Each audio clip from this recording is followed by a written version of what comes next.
Bonsoir à tous, bonsoir à tous les invités de la Société camerounaise de pédiatrie.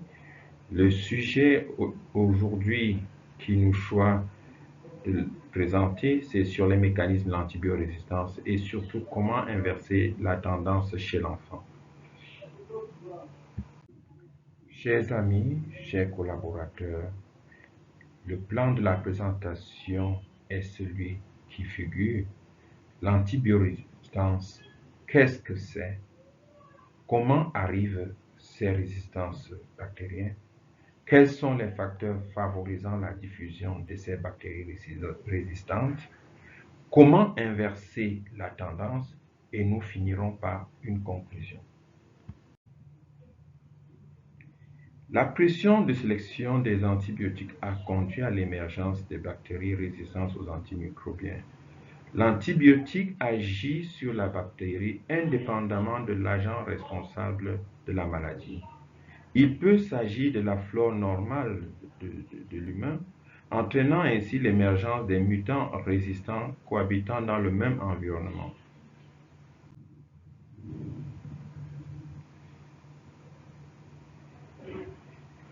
L'antibiorésistance ne date pas d'aujourd'hui. Déjà, le professeur Raoul le disait, les maladies infectieuses humaines évoluent comme les sociétés humaines, lentement en touchant d'abord tous les petits groupes, puis des populations plus larges. Elles sont ainsi le reflet de la façon de vivre de l'homme. Elles sont nées avec les premières sociétés nomades et frappent désormais à l'heure de la globalisation et la mondialisation, un monde fortement urbanisé où vivent plus de 6 milliards d'habitants. Qu'est-ce que c'est? Les résistances bactériennes touchent les classes des bactéries pathogènes. La résistance des souches peu virulentes entraîne l'émergence des pathogènes potentiels susceptibles d'entraîner des maladies graves. Les résistances bactériennes ont justifié le développement des antibiotiques plus efficaces à spectre élargi. Mais ce développement n'est pas continuel et aujourd'hui on a très peu d'armes à disposition pour les germes résistants à venir. L'utilisation de ces antibiotiques a boosté l'apparition de nouvelles modes de résistance des bactéries. Les infections avec les bactéries résistantes sont source de morbidité et de mortalité dans la population, comme l'a présenté la précédente Dr Minka. Dans les hôpitaux, c'est surtout les bactéries multirésistantes, surtout les grammes négatifs, avec surtout ce que nous appelons les bactéries sécrétrices de Bactériomasse à spectre élargi, et bien sûr les staph méticilline résistants et également les entérocoques résistants à la vancomycine. Dans la communauté, on a également les staph résistants à la méticilline, les pénicillines, des germes, des streptocoques résistants à la pénicilline et au quinolone, des Neisseria gonorrhoeae résistants au quinolone, des salmonelles, les shigelles qui sont absolument aujourd'hui résistants au quinolone, comme l'a montré la précédente présentatrice. L'antibiorésistance, elle est croissante sur les années. Et vous allez voir sur cette slide, avec une publication de 1997 qui montre les proportions de pneumocoques d'isola sensibles. Et vous allez voir que ceci, c'est-à-dire les résistances aux différents antimicrobiens existants ne sont que du tout croissantes au fur et à mesure au cours des années. Comment arrivent les résistances aux antibactériens? La bactérie devient résistante par des mutations génétiques, ceci par le transfert des gènes entre les bactéries ou entre des groupes de bactéries. Cette résistance peut également arriver sous la pression sélective d'un antibiotique et les souches mutantes vont ensuite proliférer. Les antibiotiques ne tuent pas les bactéries de la même façon, nous devons le savoir, et les classes d'antibiotiques agissent sur des aspects différents de la réplication bactérienne.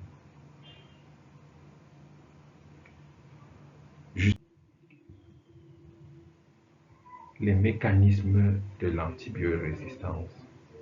Comment arrivent les résistances aux antimicrobiens?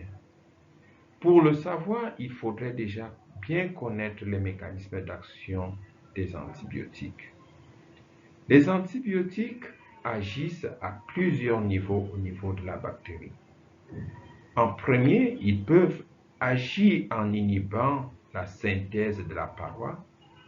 Ils peuvent agir en inhibant la synthèse des protéines, ceci au niveau des ribosomes. Ils peuvent agir en inhibant la synthèse du matériel génétique, notamment le DNA et le RNA. Et ils peuvent également agir en inhibant l'acide folique, en inhibant l'utilisation de l'acide folique. Et en général, rares sont les antibiotiques qui peuvent agir à tous les niveaux au même moment. Donc nous devons le savoir. Parfois, quand nous devons mettre des antibiotiques, ça ne sert à rien de mettre deux antibiotiques qui vont agir au même niveau. Alors, ça sera la compétition. Alors, qu'en les mettant avec des effets complémentaires, ils peuvent plus facilement réussir à supprimer la bactérie, et ceci même à des doses un peu moindres. En ce qui concerne les mécanismes de résistance, alors il faudrait comprendre que les antibiotiques, les bactéries sont devenues absolument intelligents. Quand ils ont eu l'occasion, avec notre mauvaise utilisation des antibiotiques, à se multiplier avec des faibles concentrations de certains antibiotiques, alors ils ont appris à éviter de périr à présence de ces antibiotiques. C'est la résistance, c'est-à-dire une résistance qui est acquise. Ceci est absolument fréquent avec les bêta-lactamides et avec les glycopeptides. Il y a également certaines formes de résistance qui sont dites constitutives. C'est par exemple la résistance des entérobactéries aux macrolides. Et bien sûr, nous devons tout à fait connaître que quand une bactérie a acquis une résistance, il a l'aptitude de pouvoir le partager avec les phages, avec les autres bactéries, parfois même pas absolument la même espèce. Et c'est comme cela que les nouvelles bactéries qui vont se proliférer vont avoir cette résistance. C'est absolument important pour nous de les connaître et pour savoir les utiliser. Et nous devons savoir qu'en les utilisant, il faudrait toujours penser à éviter un effet antagoniste et toujours rechercher un effet synergistique.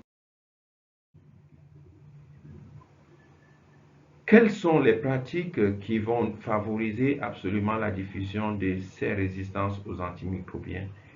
Il y a ce qui est le plus décrié et c'est la mauvaise utilisation des antibiotiques, pas seulement c'est-à-dire que pour traiter les maladies humaines, mais également dans l'élevage, dans le contexte du Global Health. Il faut également savoir que cette diffusion s'effectue grâce aux échecs des mesures de prévention et contrôle de l'infection dans l'environnement en particulier, mais surtout l'environnement hospitalier.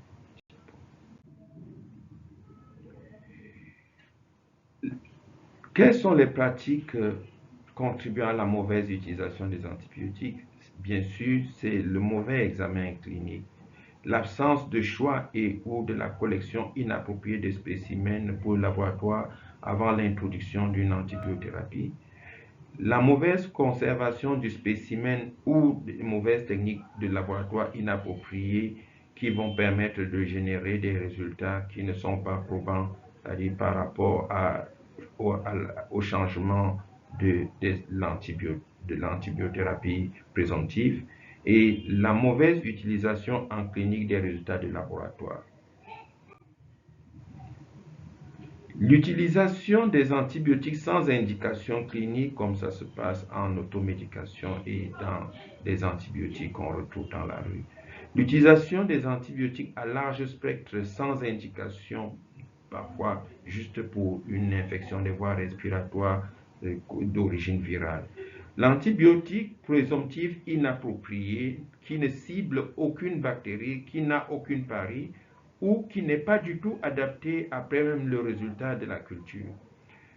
Parfois également, il ne faut pas oublier la mauvaise dose, surtout les doses, les infradoses, la voie d'administration inappropriée, entraînant une concentration insuffisante de l'antibiotique aussi de l'infection. Pour pouvoir savoir comment ces germes se diffusent, ces germes restants se diffusent, également, il faudrait vraiment faire un point sur les mesures de prévention et contrôle d'infection, surtout dans les environnements particuliers comme les crèches, les hôpitaux, les unités de soins intensifs. La PCI a pour but de protéger les usagers de l'hôpital à titre notamment les patients, les personnels soignants, les visiteurs contre les germes intra-hospitaliers. Les moyens sont bien sûr les précautions standards pour tout patient hospitalisé sans tenir compte de leur diagnostic présomptif ou confirmé. Il faudrait au minimum laver les mains avant les soins et laver les mains après les soins, comme ma prédécesseure l'a signalé. La précaution spécifique est indiquée pour tout patient infecté ou colonisé par un germe pouvant être transmis par l'air, les gouttelettes ou par voie de contact. Et ce sont des germes qui, d'office, c'est des patients qui sont connus porteurs de ces germes ou bien c'est des patients chez qui on a isolé des germes susceptibles d'être très dangereux et surtout parfois portant des souches des résistances. Également, l'indication et la durée de l'hospitalisation inappropriée doivent favoriser, c'est-à-dire que la diffusion de ces germes. L'échec de la prévention contre l'infection dans les cantines scolaires, les orphelinats, les unités de soins intensifs, en unités d'oncologie, en unités de transplantation, en unités de dialyse et au service des soins des brûlés va permettre absolument, c'est-à-dire que la diffusion de ces germes. L'insuffisance de la couverture vaccinale dans certaines communautés va favoriser, c'est-à-dire que certaines épidémies, notamment les épidémies de maladies virales qui vont favoriser l'utilisation des antibiotiques. Nous pouvons juste rappeler la pandémie qui vient de se terminer avec la COVID-19 où tout le monde était en train de pouvoir prendre une dose d'azithromycine et qui était parfois absolument institutionnalisée sans des bases scientifiques. Pour inverser la tendance, il faudrait absolument bien réfléchir avant de prescrire une antibiotique.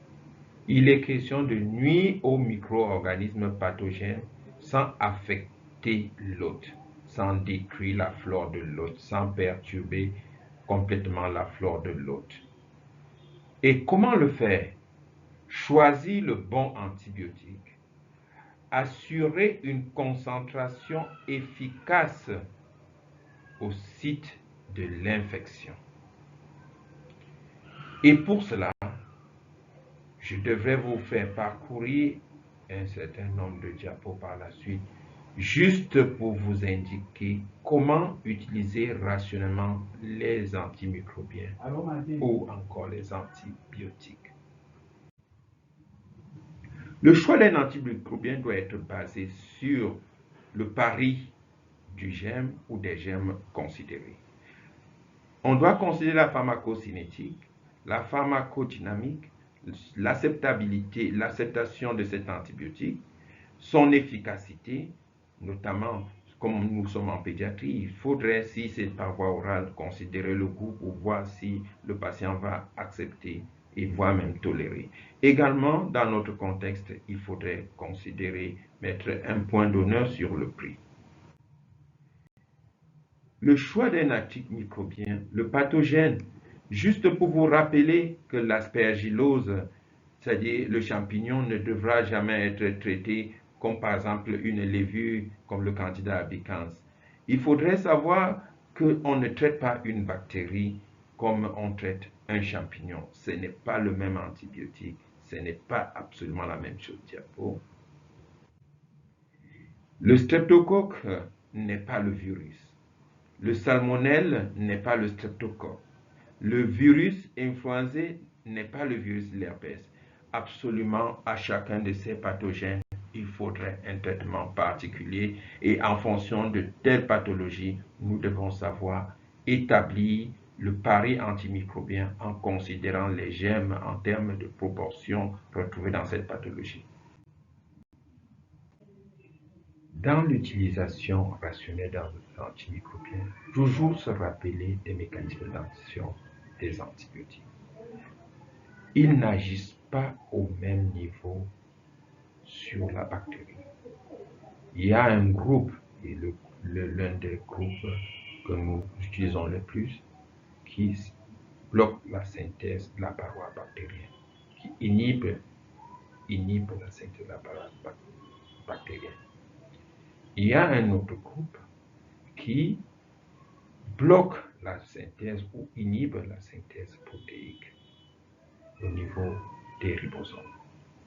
Il y a un autre groupe qui va agir au niveau en bloquant la synthèse de l'acide nucléique, donc de l'ADN et de l'ARN de la bactérie.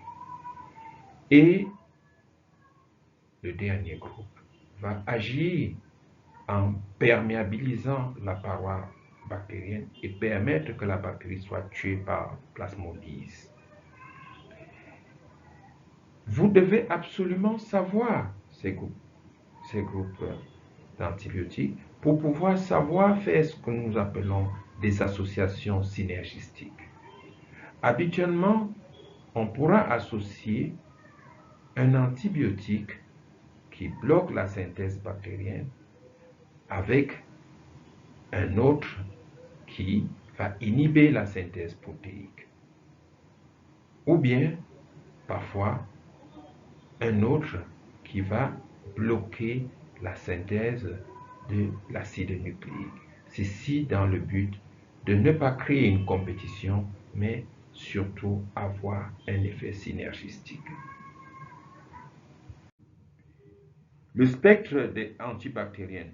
Juste pour vous montrer un exemple, avec le Staphylococcus aureus et peut-être un gramme négatif, vous voyez que en prenant les céphalosporines de première jusqu'à la troisième génération, ceux qui sont les céphalosporines de première génération agissent très bien sur les bacilles, sur les grammes positifs, tandis que sur les grammes négatifs, ils ont pratiquement très peu d'effet.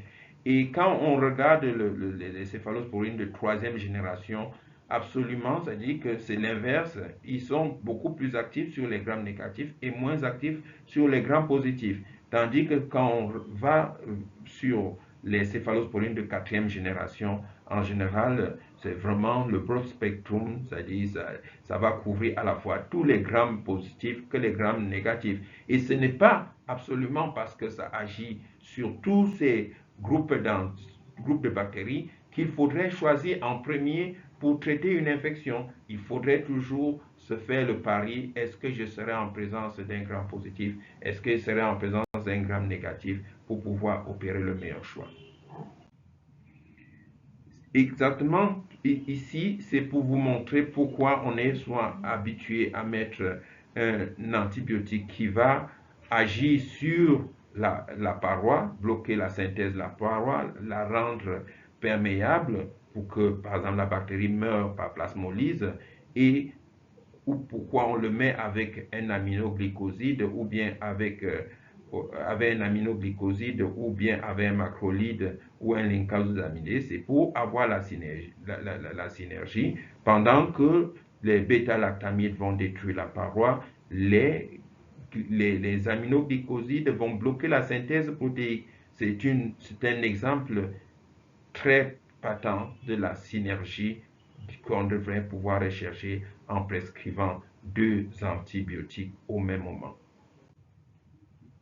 En ce qui concerne la pharmacodynamique, il faudrait juste rappeler ici que la résistance aux antibiotiques est une définition de laboratoire. Et vous voyez cette plaque où on fait des antibiogrammes et vous allez voir des pastilles d'antibiotiques avec des concentrations bien déterminées qui sont mises dans la boîte de Petri où poussent les bactéries. Et on va mesurer la zone d'inhibition pour pouvoir dire si la bactérie est sensible, si la bactérie est sensible à l'antibiotique ou si la bactérie elle est résistante ou intermédiaire. Également, on peut utiliser les bandelettes avec des concentrations d'antibiotiques qui varient sur la bandelette pour pouvoir définir la concentration minimale inhibitrice afin de pouvoir définir les bonnes doses d'antibiotiques administrées et de pouvoir définir des limites c'est-à-dire pour la résistance, pour dire qu'il ne faudrait pas utiliser cet antibiotique. D'où l'importance de requérir la réponse du laboratoire, surtout quand nous sommes devant une infection. Après l'antibio-présomptif, il faudrait attendre les résultats du laboratoire pour ajuster notre antibiotique. Également, ici, toujours dans la pharmacodynamie, il est beaucoup plus important de savoir, de garder la notion du temps au-dessus de la courbe, qui est le time depending killing. Et ceci est valable pour les bêta-lactamides. Et vous devez savoir comprendre par là pourquoi parfois on est obligé de faire plusieurs doses par jour pour pouvoir garder le temps depending killing au-dessus de cette courbe, c'est-à-dire au-dessus de la concentration minimale inhibitrice pendant tout le nictémère afin d'éradiquer une bactérie. Et pour un antibiotique sensible, il faudrait que ce temps soit supérieur ou égal à 40 à 50% du temps que la concentration minimale inhibitrice est supérieure dans le plasma. Également, toujours dans l'utilisation rationnelle des antimicrobiens, cette courbe nous montre l'importance de garder vraiment, c'est-à-dire que le temps au-dessus de la courbe autour de 40-50% pour se retrouver dans la zone verte où on peut vraiment éradiquer efficacement les bactéries. Également, pour certains antimicrobiens, comme on l'a dit, pour pouvoir réussir un bon traitement, il faudrait parfois administrer plusieurs doses pour pouvoir assurer ce temps important au-dessus de la concentration minimale inhibitrice où les antibiotiques sont capables de tuer la bactérie. Et vous comprenez très bien que si le temps où la concentration minimale inhibitrice elle est inférieure à celle qui va tuer la bactérie, elle est importante. Cela va favoriser le développement des résistances aux antimicrobiens. Quelques options pour le traitement des bactéries résistantes. Soit on peut augmenter la dose d'antibiotiques, ça a été le cas pour l'amoxicilline, voire l'association amoxicilline-aciclovir, où il faut garder ces doses au-dessus de 80 mg par kilo et par jour, c'est-à-dire pour pouvoir tuer le streptocoque à sensibilité diminuée. Ceci a été valable et vraiment publié. Et ceci est vraiment recommandé dans tous les pays au sud du Sahara où on a vu ces résistances aux antimicrobiens progresser. C'est pour cela que vous voyez ces courbes où en augmentant les doses, on a gardé les concentrations minimales inhibitrices au-dessus de la courbe et ceci en diminuant suffisamment le temps où la concentration minimale inhibitrice de l'antibiotique est inférieure à celle qui va éradiquer la bactérie. Parfois, c'est-à-dire quand on a des résistances, par exemple aux macrolides, il faut carrément changer des antibiotiques. Et par exemple pour le streptocoque, souvent dans certaines infections sévères, il faudrait plutôt associer. Je vais mettre une pause.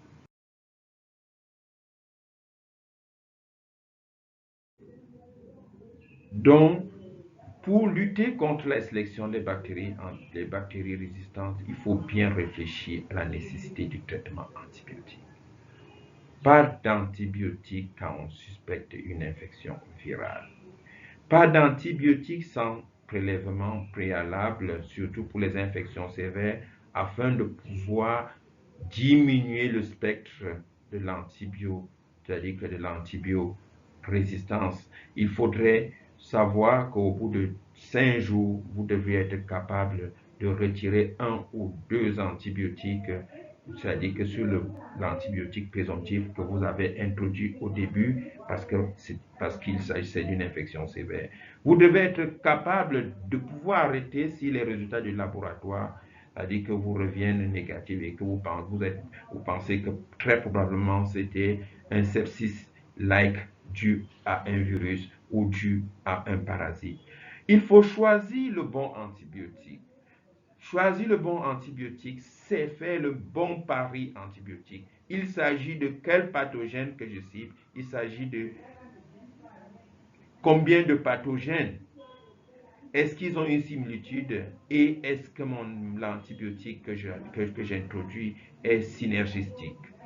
Il faudrait savoir assurer une bonne concentration efficace au site de l'infection. S'il s'agit d'un streptocoque, suspicion d'un streptocoque résistant dans une infection du système nerveux central, on va ajouter au bêta, on va ajouter par exemple à une pénicilline plutôt de la vancomycine. S'il s'agit d'une infection du système nerveux central, on ne mettra jamais carrément, c'est-à-dire qu'un antibiotique qui va aller cibler plutôt l'inhibition de la synthèse protéique ou bien inhiber juste la synthèse de l'ADN. Donc, assurer une bonne concentration efficace aussi de l'infection permet aussi de savoir que dans certains sites d'infection, il faut ajouter la dose d'antibiotiques si elle est tolérée. Son acceptation en pédiatrie, vraiment, certains antibiotiques peuvent être disponibles, être à bon coût, mais malheureusement, vous ne pourrez pas l'utiliser si c'est un patient qui est susceptible de développer une allergie. Et l'introduction d'une antibiothérapie suppose une surveillance. Même dans les prescriptions, pour les patients qui vont retourner à la maison, essayez de savoir comment se fait la tolérance, c'est-à-dire qu'au bout de 48 heures, sans quoi parfois ces antibiotiques sont initiés, mais jamais terminés, raison pour laquelle on va laisser des concentrations minimales inhibitrices en dessous de la courbe et qui vont permettre le développement des résistances aux antimicrobiens. Assurer l'adhérence, c'est veiller au goût. Veillez au nombre de doses par jour, surtout quand il s'agit de prescrire ces antibiotiques par voie orale.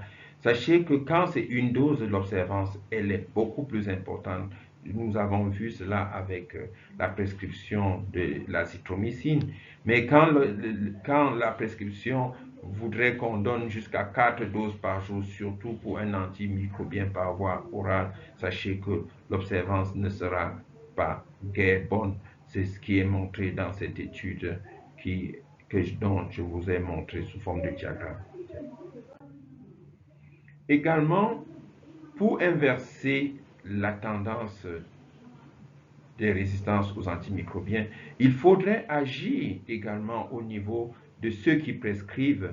Je m'en vais vous montrer cette étude publiée dans le journal Les Antimicrobiens International, où on compare la prescription des antibiotiques par les praticiens en Suisse et aux États-Unis.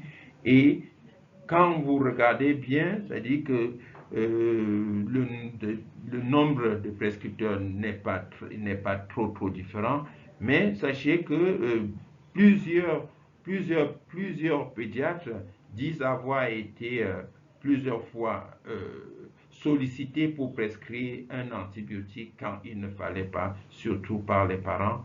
Et également, ça dit que plusieurs disent que parfois ils ont cédé à cette demande-là c'est-à-dire que les parents avaient sollicité. Et ceci est davantage beaucoup plus importante dans la communauté des prescripteurs aux États-Unis. Comment inverser cette tendance? Vraiment, il faudrait insister sur les mesures de contrôle et prévention de l'infection dans les hôpitaux. Les patients qui sont porteurs, c'est-à-dire colonisés ou infectés par des germes multirésistants, devraient être absolument isolés. Il faudrait vraiment implémenter l'usage, la désinfection des mains et le lavage des mains. Il faudrait absolument implémenter, c'est-à-dire que lutter contre les infections nosocomiales qui restent une cause majeure de morbidité et de mortalité infantile. Il faut promouvoir l'hygiène des mains avant et après contact des patients. Ceci reste la pratique la plus importante et la plus accessible, comme c'est publié dans plusieurs études. Comment toujours inverser cette tendance? Bien sûr, c'est d'optimiser l'examen du patient pour pouvoir définir une pathologie, faire le meilleur pari antimicrobien et pouvoir faire une prescription judicieuse d'antibiotiques.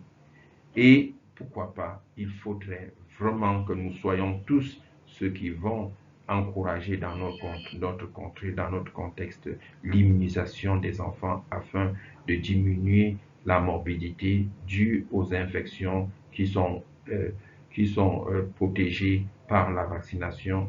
Notamment, nous devons faire tout pour qu'il y ait une vaccination optimale contre les infections virales qui sont également beaucoup source d'automédication dans notre communauté.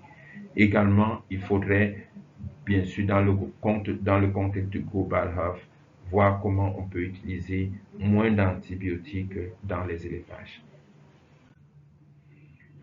Toujours pour contrôler c'est-à-dire à grande échelle, on peut faire des campagnes pour éduquer et pour pouvoir former et voire même pour certains antibiotiques à prescription très large qui sont susceptibles d'introduire, c'est-à-dire que des résistants bactériens, augmenter les coûts. Toujours pour contrôler,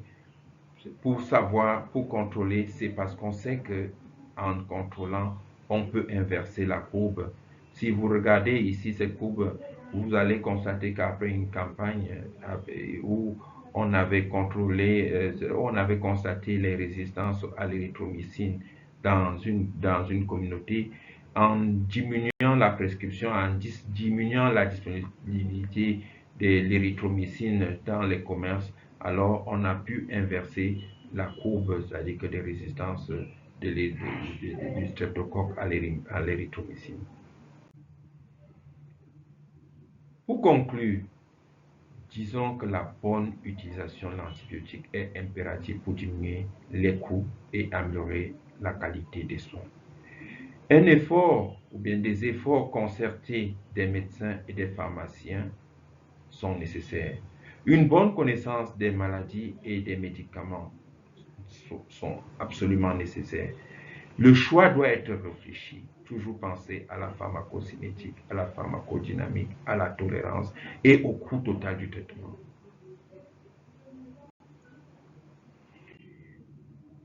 Les bactéries développent des résistances aux antibiotiques en réponse à la pression exercée par celles-ci sur leur écosystème. Ceci est immuable. Les mutants qui en découlent sont des pathogènes potentiels. Notre responsabilité, c'est véritablement d'utiliser les antibiotiques avec prudence pour des indications appropriées, développer et implémenter une prévention contre l'infection adaptée aux disponibilités de chaque formation hospitalière. Je vous remercie.